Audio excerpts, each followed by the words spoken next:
Greetings, ladies and gentlemen, it is I am the one and only Mega Man here from the likes of the Maxi Toys videos. And before we get this thing started, we're gonna have to able to leave for the title screen on for a few seconds notice, because if you do so already, you get yourselves a pretty cool plot to read through. So, emergency order, defeat the Metroid of the planet Zebeth and destroy the Mother Brain, the mechanical life vein, Galaxy Federal Police. Interesting right there, despite the fact that I haven't exactly read the numbers at the bottom. So, yeah, ladies and gentlemen, we'll present you our new Let's Play, and also the start of the forms of our new Let's Play series for our channel. So I figure we might as well able to go sci-fi, if you will. So in this case, we are heading on to Metroid. First came out in 1986. From the likes of the NES/Famicom disk system from between the English countries and the Japanese version as well. So, as you can tell right there, that the version I'm going to be playing on is not just by the forms of the original NES version of the game, but also, get this, is the fact that I'm going to be playing this on the NES Classic Mini. Because, well, I'll get to more details about the forms of that particular uploading schedules on this until for later. So, anyway, so here's the forms of Metroid. So, yeah, we just start the game off apparently immediately. So normally we were supposed to be able to actually continue going forward by going to the right, Well, turns out you're wrong, because we need to start the game off by going to the left. And what do I mean by that? Well, there's that familiar orb thingy right there, which this allows you to able to get, let's just say, a Moth Ball. And basically, this allows you to able to actually go through small gaps that you can't normally do while standing up. So because of that though, the Moth Ball mode will be mandatory if you really want able to explore certain places, and they'll become staple in the future games in the series. So yeah, this is Metroid. Basically, it's all around the forms of not only exploration, but also quite a few emphasis on platforming, and also running and gun and jumping and stuff like that, similar to Mega Man. But either way though, for the most part though, you just simply able to actually go from point A to point B, kind of syndrome or something like that. While it's nowhere near as linear as the forms of some other games in the series, ranging from Metroid Prime 3 and all that stuff. Like, usually I'll let someplace else will mention more details about that until whenever we continue proceeding for this game, because if you couldn't tell already, this is my second attempt while doing this particular game. Well, nothing to do with the forms of the entire Let's Play schedules and all that stuff, but to be more specifically, it's the capture footage, because originally though, we were expecting to able to do this on the Wii U Virtual Console re-release version, but I do have some number of issues with that particular version. Is that, for one, colors are a bit grey and gloomy, and also another thing is worth mentioning for is the fact that the actual sound on the actual sound mixing is pretty, I'm not gonna lie, not that very good. So because of that though, you can't really hear the game audio, or especially noticeable with the forms of, well, pretty much everything for the doubts, especially because, well, the only thing you really do hear, well, luckily it's not on our channel of course, but ultimately though, the only thing you can only hear is the commentary itself. And also, not to mention though, this is also another reason why I'm be playing on the NES Classic Mini as opposed to the Wii U, is that for some reason, my capture card just always get freaked out or glitched up if I manage to play it on the Wii U Virtual Console re-release version. Well, thankfully on the NES Classic Mini though, it's perfectly fine, because obviously this runs very, very nicely, and also the colors looks much more better than the forms of how it does it on the Wii U version in my opinion, because, well, you can definitely see the actual picture quality just fine, and also not to mention though, it's just so damn clear and also much more rigid, or not so much rigid, but either way though, you get the idea about that. So, yeah, without further ado, let's just continue exploring for this, and because of that though, we're just gonna have to be able to explore different rooms, all that stuff though. So because of that though, like I said before, this game first came out in 1986 from the likes of the NES for the English version and the Japanese Famicom disk system, which, much like The Legend of Zelda,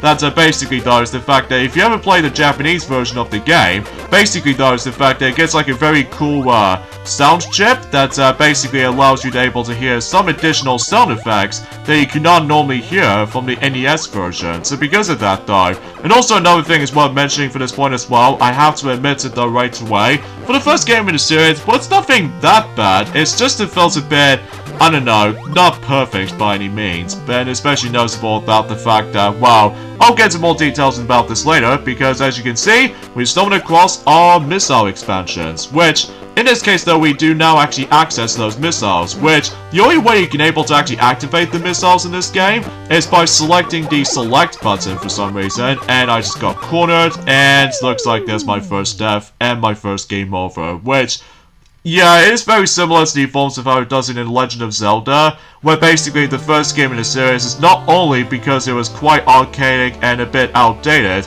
but also is the fact that this game can get brutally difficult. Like, mainly due to the forms of quite a number of things, like certain types of enemies you ever encountered, and of course, Samus's overall control. And because of that though, yeah, you probably get the idea about the fact that compared to the newer games, they did manage to able to get a lot more fluid when it comes to controls and everything, but for some reason in this particular installment it just feels a bit, I don't know, archaic and all that stuff though, because obviously that you can't shoot down or shoot diagonally or all that stuff, because the only thing you can only do is the fact that you can only shoot it from up, left and right, and that's pretty much about it. Although, unlike the future games, that you can able to actually shoot in any direction. So because of that though, yeah, I can possibly understand why they go for that particular limitations, because this is the first game in the series after all. So, yeah, you probably get the idea about that. So, and as far as for my first expressions, or the first impressions when it comes to the forms of Metroid, even the Metroid series entirely,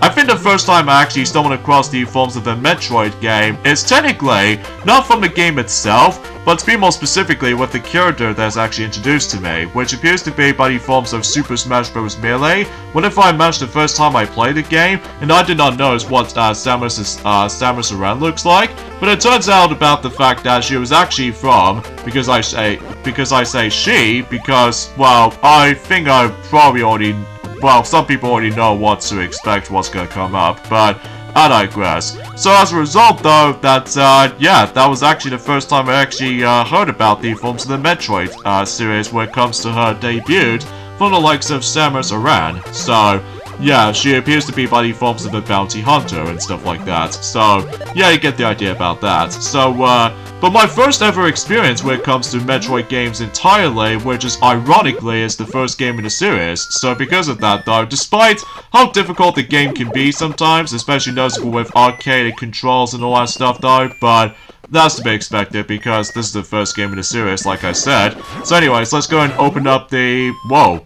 So as you can see, that it was able to open up certain doors. Well, I'll explain more details about this later. So because of that, let's go ahead and get ourselves the upgrade, which appears to be the long beam. And basically this allows you to able to shoot even further distances than the forms of how it does it from that pretty pathetic short shooting range. So, damn it, I got another game over. Because that's another annoying thing about this game sometimes, is the fact that certain enemies always attempt to go through for those little security doors if you manage to activate it. So, yeah, that's kind of annoying and inconsistent sometimes. But, luckily though, that you do get a password system, very similar to the forms of other NES games back in the day, ranging from the forms of, let's just say, DuckTales, or, the Mega Man games entirely. So because of that though, that, if you're trying to input the actual, or if you're trying to able to actually enter the correct code, then you can obviously continue where you left off, at least specifically on the English version of Metroid.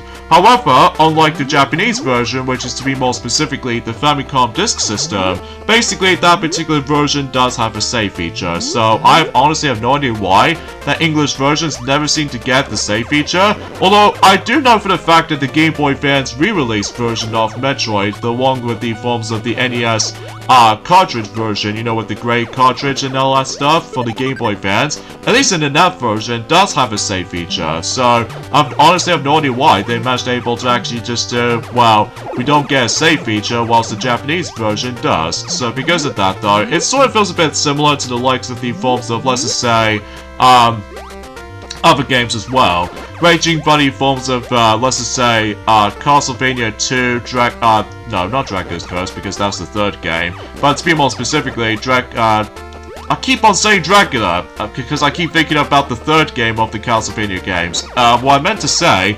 Castlevania 2 Simon's Quest, because obviously the Japanese version does have a save feature, whilst the R version on the NES does not, for some odd reason. So because of that though, yeah, that might be still expecting for such, so...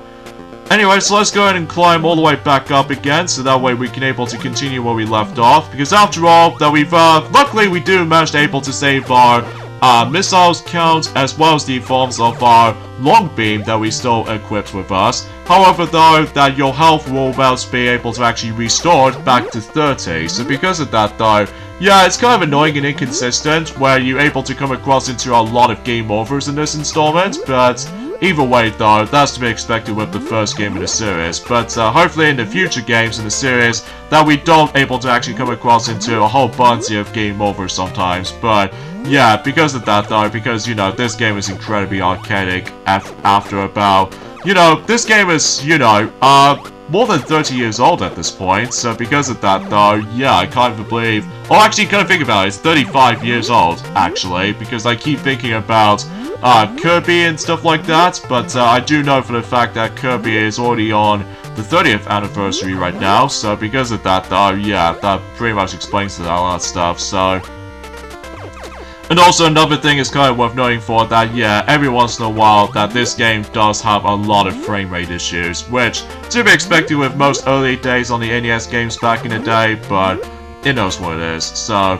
And one thing I do appreciate about the forms of Power Factor with this particular game itself, with, well, let's just say when it comes to able to... Actually, I'll get into more details about this in a second, because we've stumbled across another useful item, which appears to be the E-Tanks, or Energy Tanks. Yeah, not to be confused as those Energy Tanks from Mega Man. Although, this game came out first before Mega Man, so...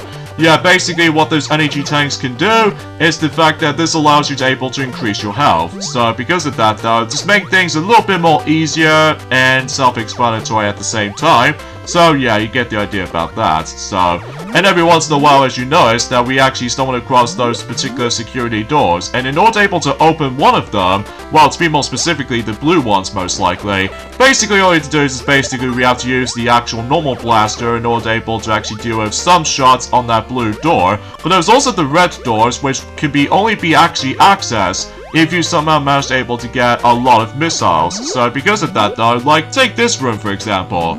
Like if in order to able to actually get another power-up or upgrades, then obviously we need to make our way towards the very left of the far left of the screen.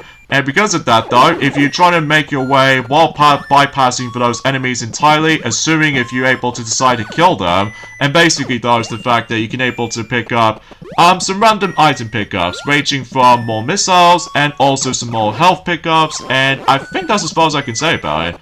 So anyways, let's go ahead and yeah, as you see, there's a red door over there, and like I said, we need to able to use the missiles in order to able to activate it. And that way, we can able to open up the room that contains a Jojo statue, and we get ourselves the, well, Moth Ball bombs. So basically, this allows you to able to use the power bombs from, well, Moth Ball. So that way, you can able to lay out certain bombs, quite frequently. So, yeah, there's not much else I can able to try and say about this for this point right here, so... So anyway, today's date is of course the 14th of March today, in this case in 2022 today. So naturally speaking, now we've almost to the point where, I think we've almost at the actual point where we pretty much almost at the actual, the April month, until, you know, the Sonic the Hedgehog movie 2 is on its way, and also other, like, some shenanigans here as well. Although, there's actually kind of a sad news when it comes to likely Advance Wars fans. That is the fact that, unfortunately though, that Advance Wars 1+2 Reboot Camp is once again getting delayed. And thankfully, this has nothing to do with the forms of that C word, like I already noticing to mention about that loads of times in the past. Instead, this is entirely related to what's going on around the world between Russia and Ukraine. So because of that though, yeah, that game unfortunately got delayed again. So yeah, because it was originally going to be released in during the forms of last year's December, and then originally this was supposed to be able to release next month, but out of nowhere, that particular game is going to be delayed for the second time. So, I mean, what is this, like, no time to die kind of syndrome again? Well, except the fact that it's basically a video game, not just by the forms of the film itself. So, yeah, it seems kind of strange at the moment. So, yeah, I just felt incredibly sorry for that game every once in a while now, because although there's also an alternative way you can able to play Advance Wars 1 and 2 at the moment, which appears to be on the Wii U downloadable version of the game every once in a while. But regardless of such though, it's just the fact that I honestly have no words to able to think about it. So, anyway, so let's go ahead and keep on exploring. So just in case we can able to actually just to not only pick up some more health pickups, but also just try to able to go across into not only the new power-up, but also a mandatory power-up if you decide to able to not only go for the entire game, but also at the end game itself too. So, yeah, you probably get the idea about that. So, anyways, let's obtain the Ice Beam. So, because I think, if you recall correctly, back in our Let's Play of NES Remix 2, back in the forms of 2000 and... I would say since 2019, or wait, 2018 and 19, that obviously, that was the first time you actually see a Metroid game in action. So because of that though, because if you're following for that particular Let's Play, then check it out if you can. So, but either way though, despite the fact that there are some quite corny moments, but at the same time though, that, well, I honestly have no words to think about it, so... So anyways, with the Ice Beam, this allows you to able to actually just well, if you're trying to able to shoot on most of those enemies, if you can, basically this allows you to able to actually, like, freeze those enemies at certain points, and then you can able to actually use those enemies to able to act out as a platform. So, yeah, that would be pretty recommendable though, especially noticeable if you're trying to able to proceed to the actual game. Likely, if you try to go for the forms of the highest height for certain portions throughout the game, then you can obviously able to actually use the actual Ice Beam if you manage to able to try to freeze enemies in place, and then you can able to use these as platforms so that you can go up if you can. So yeah, it seems very recommendable. So anyway, so let's go ahead and backtrack for a bit, so just in case we can able to double check on other areas that we haven't exactly explored yet though. So although what's also kind of worth noting for is the fact that, yeah, just like in the forms of how it does it on The Legend of Zelda, to be more specifically in the overworld portion of that game, unfortunately though, this game also does not have a actual proper map system. So because of that though, whilst unlike in Zelda 1 on the NES, that basically, while you do get a map from the actual internet, but I'll have to admit though right away, the map itself on the first The Legend of Zelda game is entirely worthless, because all you really see is just the actual grey box, and that is basically the map of Hyrule, and that's pretty much about it. So, yeah, it seems kind of pointless, doesn't it? So, anyway, let's just go ahead and destroy all of these creatures, and just in case we can able to not only sometimes we're able to come across into health pickups, but also we need to get some more missiles as soon as we're able to actually just you know, if we come across into another red door, then we can obviously decide to able to use that at any point for the likes of trying to able to progress for certain rooms throughout. So anyway though, I suppose I should probably mention about this also, is the fact that recently, out of nowhere,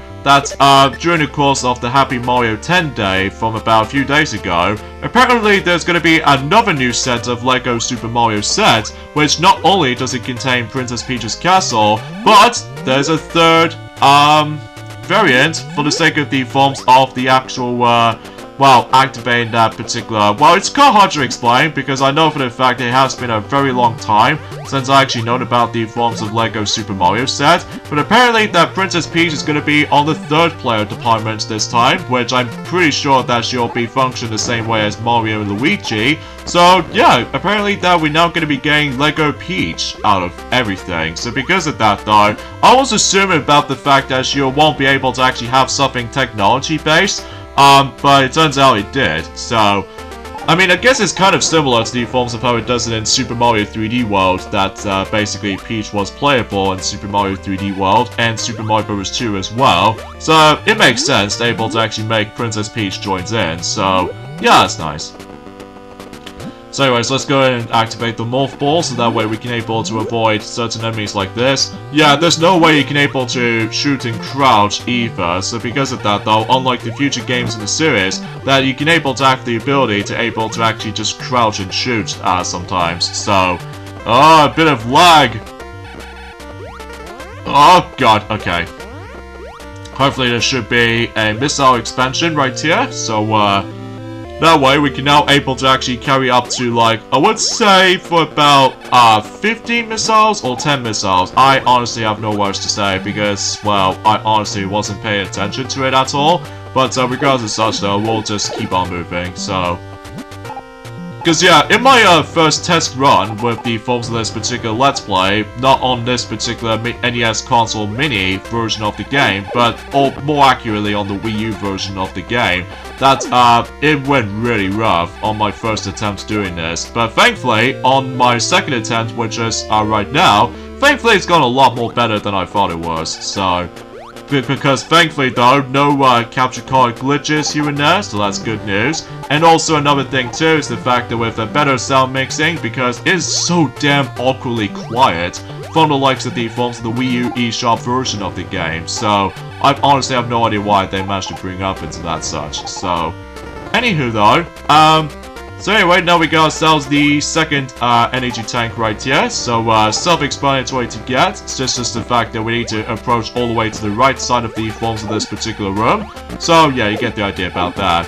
And also keep that in mind is the fact that this Let's Play is going to be pretty short, despite the fact that this particular game is going to be involved around a lot of emphasis on exploration sometimes. But we'll have to admit though right away is the fact that this game can get pretty difficult sometimes, I must say. But anyways, let's go and keep on shooting those kinds of enemies like these, because there are a few times though that, unlike the future games as well, that thankfully it does able to actually offer you the actual health restore section, whilst in this game though, doesn't. So because of that though, we have to do a bit of farming to do, where it comes to likely defeating all kinds of enemies to not only get some more missiles back, but also get some of our health back. So yeah, that's another one of those archaic design choices they have. But regardless of such though, it might not bother me as much though. So anyway, so before we continue things on with the game, despite the fact that we come across into another lag, and of course the enemy just somehow make me get trapped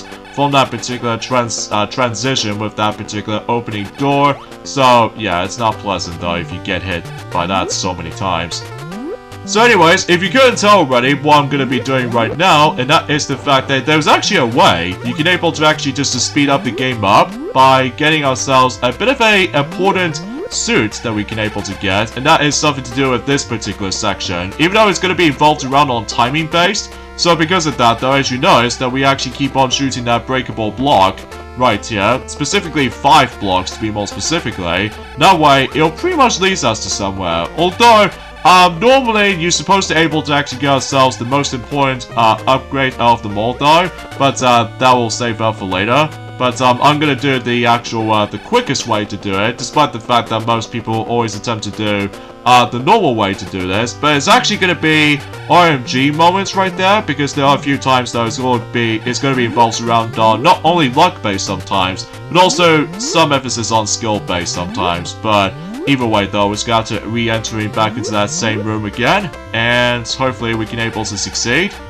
So yeah, that enemy just managed to went through the hole, and then if we try to time our jumps carefully with that particular disappearing or reappearing blocks, Oh yeah, that's going to be an annoying thing about this sometimes. Although, we'll probably get into more details about that later. So anyways, as you can see, we managed to let that enemy just managed able to flew all the way higher up. And basically, we do have a chance, well, assuming if you're trying to able to use the ice beam right here, so that you can freeze that enemy, not way higher up, but let's just say likely in the middle level height. So in this case, like if we try to like not to shoot it like all the way higher up, but to be more specifically, like let's just say here, then that should able to lead me to that blue door over there. But you have to be quick on this though, because if you manage to able to kill that enemy by complete accident, you have to restart that particular portion again. So, and from here though, this is where we're able to actually get ourselves the most important suit out of them all though, for not only for the sake of progressioning, makes things a bit easier, but also it'll become very handy for you if you keep on getting hit by a lot of hazards and most importantly, tougher enemies. So, did I just got stuck for some reason? Oh, that's a bit unfair. But anyway though, so anyways, let's go ahead and continue going to the left, so that, oh god, okay. For some reason I just keep on getting hit right there, but whatever. That's alright, because if we, well, getting closer to the point where after this particular little platform thing we can able to hop on into, and once again use missiles to do so, but if you run out of those missiles, you're out of luck until you're decide to keep on farming them. So, anyways, this is where we go across into ourselves the Vario suit. And basically though, this allows you to able to have, I would say, more defense. So, I could assure you that's what it does. So, it makes things a bit easier now, especially noticeable if you manage to try to get in contact with the forms of certain enemy encounters, and every once in a while, boss fights every once in a while, then we shouldn't have that much of an issue when it comes to likely getting game overs anytime soon, unlike the beginning portion of the game, similar to Zelda 1. So, yeah, you probably get the idea about that. So anyways, let's freeze those enemies. I think I should highly recommend you're able to freeze certain enemies like this, especially noticeable if you're having a hard time with those, dealing with those enemies to begin with, then I highly recommend you're able to use the ice beam, so that way you can able to, well, freeze them in place, and then that way you don't need to necessarily try to deal with them. So, it's up to you. So, anyways, let's use the power of the Moth Ball bombs to, let's just say, going back down again, so that way we can able to actually just to continue progressioning. So, now we've actually done with the majority of this area from now on, so I think we should probably go ahead and head back into, not all the way back to the very beginning of what the starting point of the game was, unless if you decide to go take a game over and respawn it for that beginning spot. So, but for now on though, we're probably not going to do it right now, because getting back to it shouldn't take too long though, I must admit. But we'll just go ahead and try to deal with it. And, oh jeez. And hopefully we should be able to actually break that block while trying to deal with that enemy over there to get another health pickup. So, I think we should be all good to go for the most part. So, ah, jeez, I keep on getting hit by certain enemies like these. Yeah, sometimes every once in a while though, certain alien creatures likes to able to sometimes spawns with that particular red pipe, as you probably already noticed. But regardless of such though, it might be a good spot for able to try to deal with the forms of, you know what I mean, with the forms of health farming pickups and also missile, you know, missile collectathons or anything else like that. So, but I think that's as far as I can able to try to explain about the forms of how Metroid plays out. Even then though, that despite this is the first game in the series that most people realized, that because of that though, there might be a lot of emphasis on. Well, sometimes I'll have to admit though right away is that the controls in this game sometimes is not that perfect by any means, because there are a few times that my jumps are a little bit too small to go through, and sometimes I jump a bit too late or too early. But regardless of such though, it does manage to take a while to get used to, and trying to get back up on it though sometimes, you have to be sure you need to press the directional pad up in order able to get a bit of a higher jump. Well, not necessarily the highest yet though, but regardless of such though, it does take some bit of time to get used to, like I said. But anyway, I don't think we can able to actually get another collectible for the sake of at the ending portion of this video, but we will do it at some point on the next video. Let's just say doing it at some point on Wednesday, pretty much. So, yeah, let's go through here and try to dish out as many of those enemies as we could before doing this. So, I suppose we should probably end things off here, so join me next time for more of Let's Play of Metroid. Is the fact that we'll continue exploring for the rest of this entire area, specifically almost to the point to the beginning of the game, and grab some more collectibles there. So I'll see you guys on Wednesday. Later, fellas.